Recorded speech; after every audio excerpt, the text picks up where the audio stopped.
एक गजब का इत्तेफाक देखिए।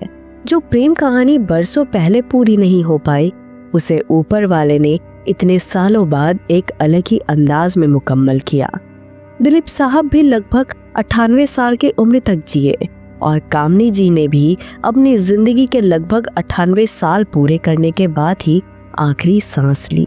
ये बात ठीक वैसी है जैसे अपने प्यार संजीव कुमार की बरसी के ठीक उसी दिन उनकी याद में सुलक्षणा भी दुनिया छोड़ गई।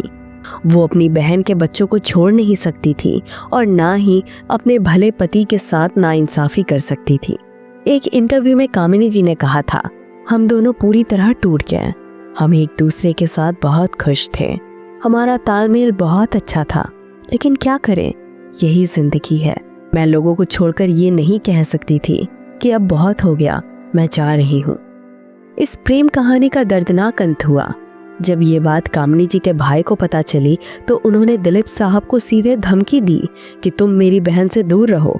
पगड़ी फिल्म के प्रोड्यूसर PN अरोड़ा ने बताया था कि कामनी जी के फौजी भाई एक दिन सेट पर आए और पिस्तौल लहराते हुए धमकाया कि अगर ये रिश्ता खत्म नहीं हुआ तो वो उन दोनों को मार देंगे। ये धमकी ही उनके अलगाव का कारण बनी। कुछ रिपोर्ट्स तो यहाँ तक कहती हैं कि उनके भाई ने दिलीप कुमार से इस रिश्ते को खत्म कराने के लिए खुद को गोली मार ली, जिससे कामनी जी बुरी तरह डर गईं और उन्होंने ये रिश्ता वहीं खत्म किया।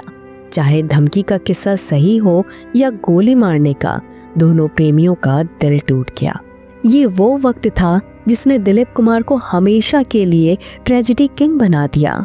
दिलीप साहब ने बाद में कहा कि कामनी ही वो अकेली थी जिसके साथ मुझे पूरी पहचान मिली। मेरा मानना है कि हर कोई केवल एक बार प्यार करता है, अगर दोबारा होता है तो वो बस उस शानदार लॉ की नकल होती है।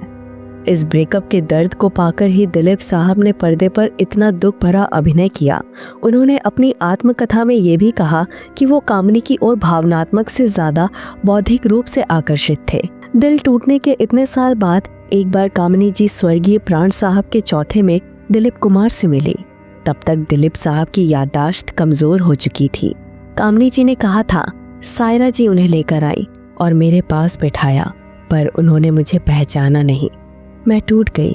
उन्हें मुझे ऐसे खाली खाली देखना मेरे दिल को तोड़ गया।